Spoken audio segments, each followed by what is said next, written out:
casos fáceis, casos difíceis e casos trágicos. Manuel Atienza é o cara que propôs essa classificação em 3 categorias e casos, tá? O Ronald Dworkin se tornou importante nos anos 60 porque ele falou dos casos fáceis e dos casos difíceis, né?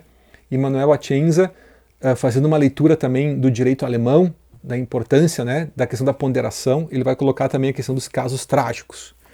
O que significa cada um desses casos, né? E qual a importância prática disso no campo do direito? Vou lhe explicar nesse vídeo. Fica com a gente até o final, que você vai ver que isso aqui é uma coisa bem interessante, tá?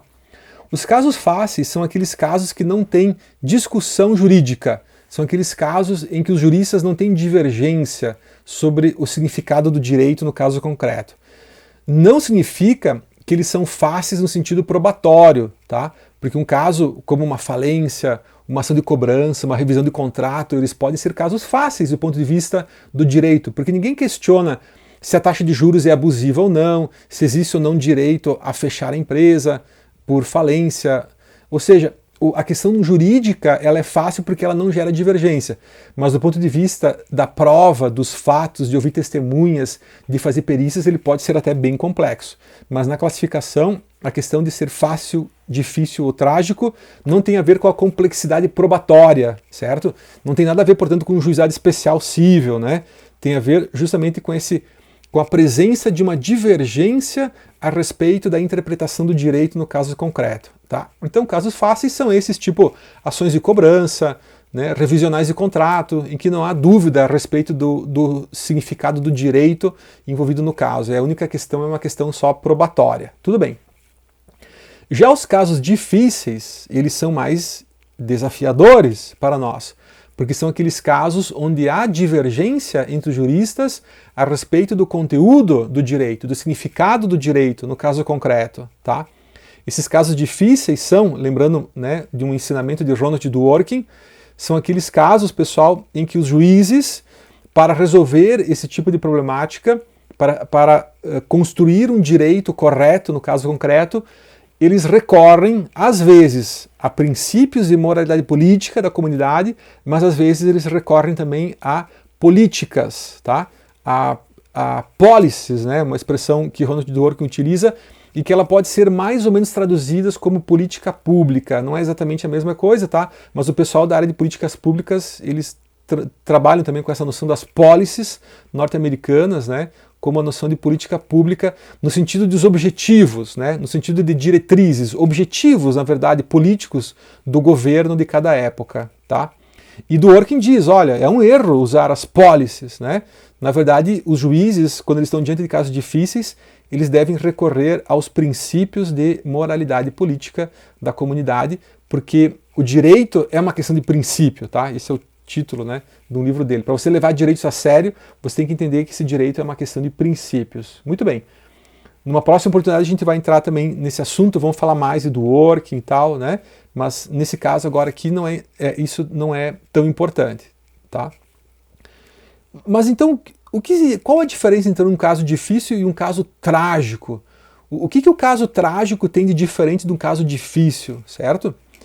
Pessoal, segundo a Atienza, o caso trágico ele tem uma característica diferente. Ele é um caso difícil, mas ele tem uma característica diferente que transforma aquela divergência entre os juristas em uma coisa muito mais grave, muito mais severa, numa escolha dificílima de ser feita, que é a seguinte. Diante de um caso trágico, pessoal, nós temos que fazer uma escolha muito difícil entre afirmar um direito fundamental e negar, ou sacrificar, ou rechaçar outro direito fundamental. Repare que num caso difícil, né, existe a possibilidade de a gente usar a razoabilidade, ou até de usar a proporcionalidade, lá na fase do juízo da necessidade, e encontrar um meio termo, encontrar uma solução, digamos assim, que mantenha um equilíbrio naquela relação, certo? No caso trágico, não. O caso trágico é aquele tipo de situação que você não tem outra alternativa. Ou você afirma um direito, e aí você vai estar sacrificando o outro, ou você afirma esse outro direito aqui e vai estar sacrificando o outro. Por isso que a Atienza, de uma forma bem interessante, né, denomina esses casos de casos trágicos, tá?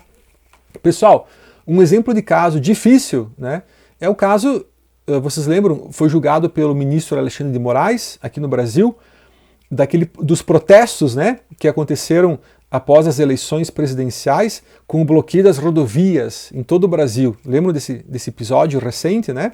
Então a gente teve vários motoristas de caminhão e outras pessoas que, através, ou que pensaram, né, em manifestar a sua liberdade de expressão, a sua não aceitação do resultado das eleições, fazendo bloqueio das estradas. Uma forma de protesto, portanto, tá? E aí, essa questão chegou no Supremo e Alexandre de Moraes, o ministro, decidiu, usando a razoabilidade, tá? Olha só como é que ele decidiu isso, tá? E ele decidiu do seguinte modo, ó. É um caso difícil, porque tu tem liberdade de expressão, sem dúvida, né? As pessoas têm direito de manifestar a sua opinião, de manifestar a sua convicção a respeito das coisas, mas, por outro lado, essa liberdade de expressão, ela estava sacrificando o direito de ir e vir das pessoas, o direito de locomoção, de circulação de mercadorias. Portanto, tu tem ali um choque entre direitos que são igualmente fundamentais, concordam? Tanto a liberdade de expressão quanto a liberdade de locomoção e de circulação de mercadorias são todos direitos fundamentais. E tu não pode dizer que um pode se sobrepor ao outro. Nesse caso, Alexandre de Moraes, usando o critério de razoabilidade, ele manteve a relação de equilíbrio da relação. Ele disse assim, olha, podem continuar protestando, mas tem que desbloquear as estradas. Vocês podem fazer a manifestação, mas não podem bloquear as estradas, vocês não podem impedir a circulação de pessoas e de mercadorias, percebe? Então, olha que interessante, ele não disse assim, ó, fica proibido fazer manifestação. Não, o que está escrito, né, lá no acórdão dele foi, tem que desbloquear as estradas, mas você pode continuar fazendo manifestação de outras formas, tá? Repara, é uma forma de você conseguir encontrar um equilíbrio nessa relação. Beleza.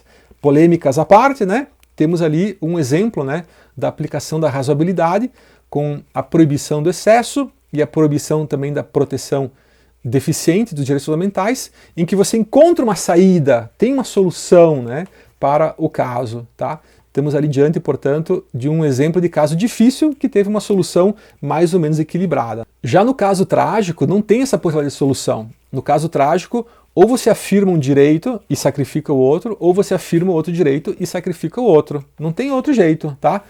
É o caso, por exemplo, das testemunhas de Jeová, a questão da transfusão de sangue, testemunhas de Jeová, em hospitais que não têm um sangue sintético. Você sabe que existem alguns lugares, aqui no Brasil me parece que tem um hospital em São José dos Campos que tem sangue sintético, também não tenho certeza se isso realmente existe ou não, tá? Que seria admitido na convicção religiosa da testemunha de Jeová. Mas olha que interessante o problema jurídico. De um lado, tu tem a liberdade religiosa, que é uma garantia constitucional, um princípio constitucional importante, tá? E por outro lado, tu tem o direito à vida e à saúde, que também são princípios constitucionais igualmente importantes. E tu não pode dizer que um se sobrepõe ao outro em abstrato, tá?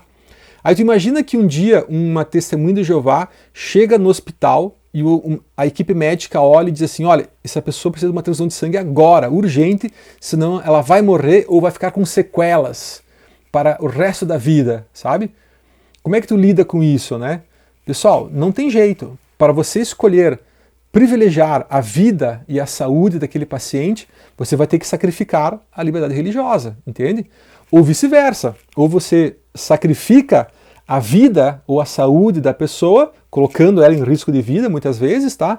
Para valorizar ou garantir, né, a liberdade religiosa. Esses são os casos trágicos, são aqueles casos em que você não consegue encontrar um meio termo, entende? Tipo, ou é uma coisa ou é outra. Não tem jeito, né, de garantir ali o equilíbrio entre as duas. A não ser num hospital que tenha sangue sintético, por exemplo. Aí você pode dizer assim, pô, mas isso vai custar muito caro, né, no SUS e tal. Bom, mas é uma solução de equilíbrio, né, que pode acontecer e que é um direito, né, das pessoas. Percebem, pessoal? Então, essa classificação, Manuel Atienza, ela é bem contemporânea, ela é bem interessante para ilustrar para nós a importância prática, né, de entender que hoje as questões jurídicas elas não são somente questões simples ou questões obscuras, entende? Não, hoje tu tem casos fáceis, casos difíceis e também casos trágicos em que os juízes, os advogados, os promotores, Os professores de direito são convidados, né, ou desafiados a pensar em soluções jurídicas que vão muito mais além do que a referência legalista, né, do que aquilo que está escrito no direito, né. São casos que exigem uma atitude criativa por parte do intérprete do direito, certo? E o modo como se faz isso, meus caros, aí nós vamos ter as teorias pós-positivistas, que são várias, né? Tu tem várias. No Brasil a gente tem algumas que são mais influentes, mas em nível mundial hoje existem várias teorias e quem sabe numa próxima oportunidade a gente vai começar a falar dessas teorias, tá? Robert Alexie, teoria da ponderação de princípios, Richard Posner, o pragmatismo jurídico norte-americano, Habermas, né, faticidade e validade, Luhmann, a metáfora do 12º camelo, tá? E Friedrich Miller, teoria estruturante do direito, toda a turma da hermenêutica filosófica, da crítica hermenêutica do direito, Lenny Streck, a hermenêutica política de Ronald Dworkin. Mais adiante a gente conversa, tem muitas teorias novas, interessantíssimas, surgindo aí, que vão tentar dar uma resposta, né, para essas problemáticas. Tá, pessoal? Espero que vocês tenham gostado desse conteúdo. Se gostarem, compartilhem, curtam, comentem, inscrevam-se no canal e boa semana e bons estudos para todos. Valeu!